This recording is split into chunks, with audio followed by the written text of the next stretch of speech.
We're back. So this is episode 2 of this series. We started it last year. There are 3 other episodes you can go back to.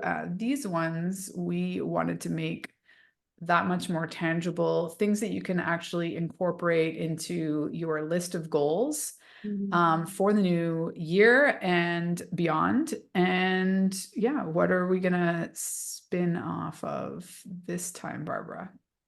So I think we've talked a lot about like leadership, and we just talked about speaking in the last episode, really diving into what it means to communicate your purpose, your message, how you lead.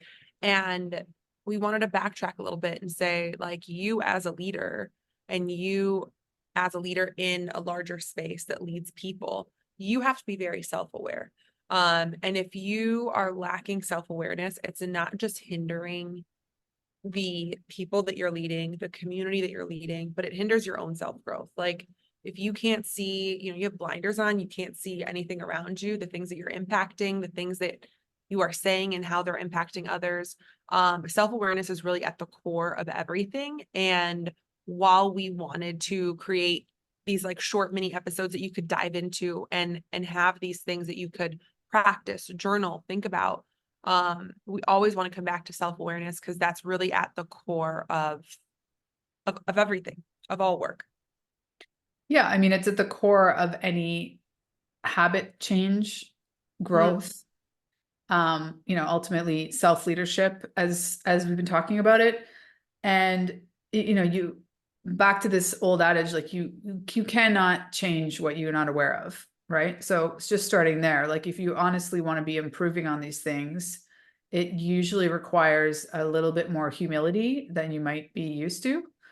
And we encourage you to find a space where, or, another colleague, a mentor, somebody that you can, bounce these things off of that will give you some tough love feedback and keep you real with yourself, because without that, you're not really going to change anything in any real way. You're just going to maybe give it a new outfit, if you will, or, dress it up, but not really shift it for the better. So I think one thing I find super interesting around self-awareness and where it's necessary is when you're managing people. You need to be able to know, I mean, there's so many things we could go into here, but, understanding your own triggers, what are the types of people that generally, it's harder for you to work with and why.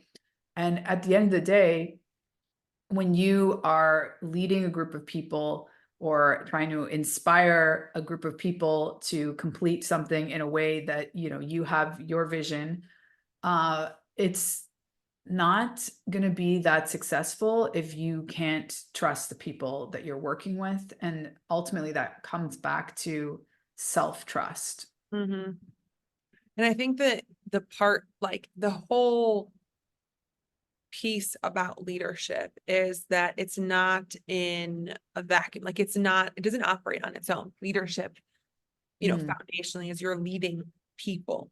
And the self-leadership and self-awareness around that, I think the first piece that you said around triggers is so critical, because you can really this is where it can really take a toll, not just on the people that you're surrounding yourself with, but like your body, the way that you show up, like your entire nervous system, how you're thinking about and overthinking and prepping going into like a meeting with said person. All of those things, if you're not self-aware of like what is triggering you, what moves you, what excites you, what scares you, what, like, being really self-aware of those things is what is not just going to set you up for success, but the way that you show up into meetings, into whatever it may be, check-ins with the people that you are leading is also indirectly going to impact them.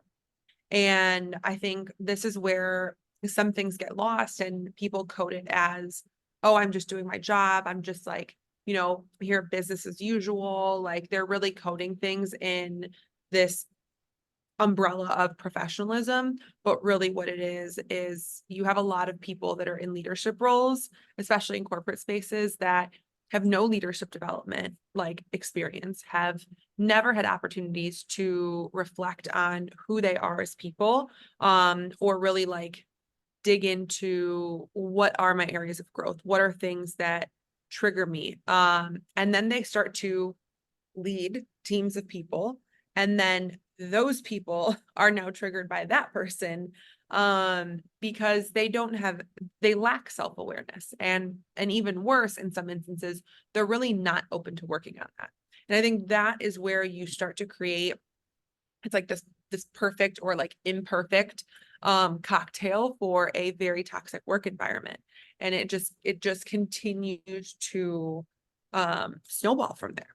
And it's like it's a very dangerous thing, but I think that talking about self-awareness is so critical, because it can have a real impact on, are people able to show up to work and focus and have a happy and good work experience, or are they going home and are an absolute wreck, start to take up, new habits, start to self-medicate. Like, it has a very real impact on people. So I love that we're talking about this as like the core of what we do.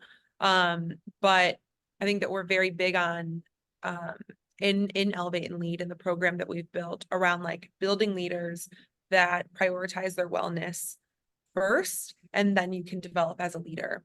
That's something that I really face as a leader, is like, I jumped right into the role without my own gaps, without what was understanding of what was triggering me. And I went into situations that really took a toll on my body, like going into full-on panic attacks, driving to and from work with like, it was too much, and it became too much. And when I realized that, it was already showing up in like my physical body. So after working with somebody and I started to unpack a lot of that, it was like, oh, this could have all been avoided if I was aware of how I was showing up for certain situations and what was triggering me, and why, and like where that comes from. Yeah, and I think it goes back to what we talked about a little bit in the first episode in terms of authenticity. We already mentioned humility. Essentially, it has to be okay that you're communicating where you're at, and I think where we run into problems with leading from a place of fear, micromanaging, like essentially just having this campaign of a sense of lack of trust in the team or in the culture of the community, is never going to be productive.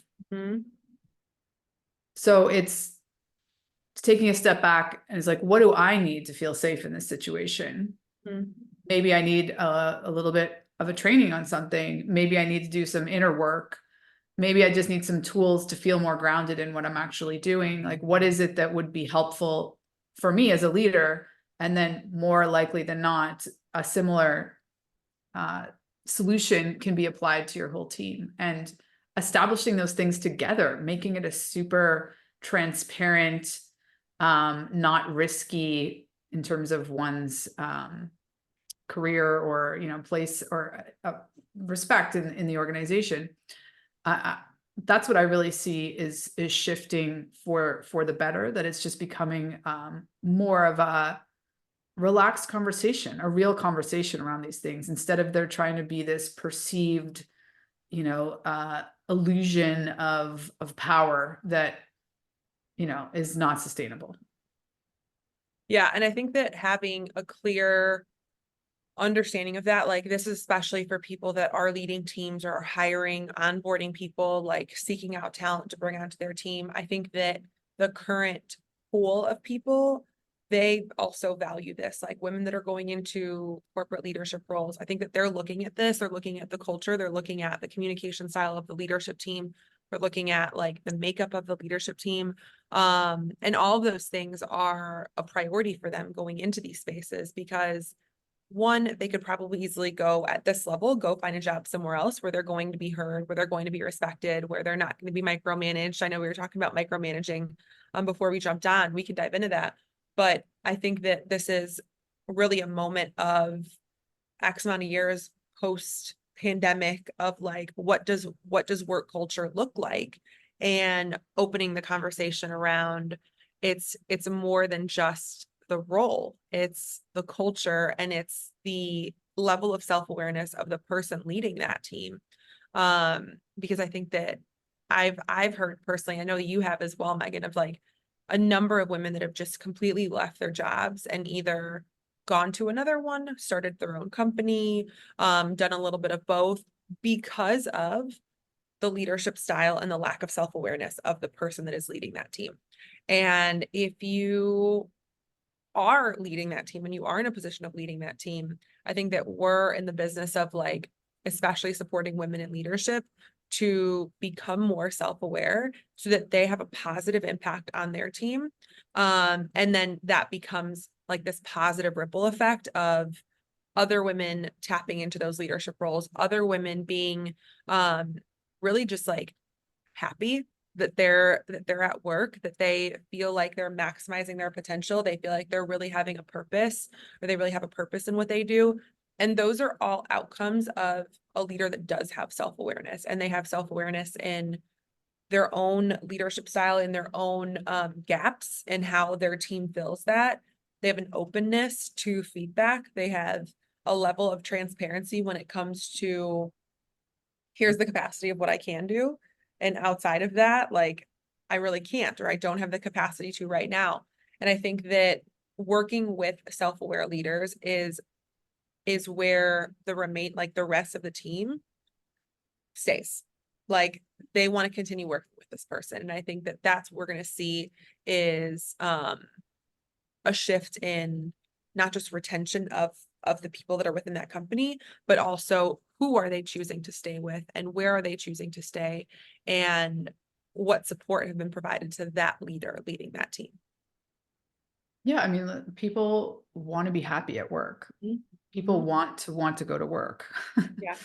And I think there's just more awareness in across industries that essentially your emotional state as a leader will be transmitted to your team. Totally. Right? So if your strategy has been to sort of just not communicate how you're feeling or hold it back, hold it in, that's just a ticking time bomb. It's Mhm. going to not work out at some point, whether that's in the execution of a project or someone deciding to leave the organization. Like there's all sorts of ways that could manifest and fester. And just coming back to this humility of it comes back to being honest with yourself, it being more in the moment, and I would say communicating your emotions in a tactical way. Yeah. Yeah. Absolutely. So yeah, not leading with fear.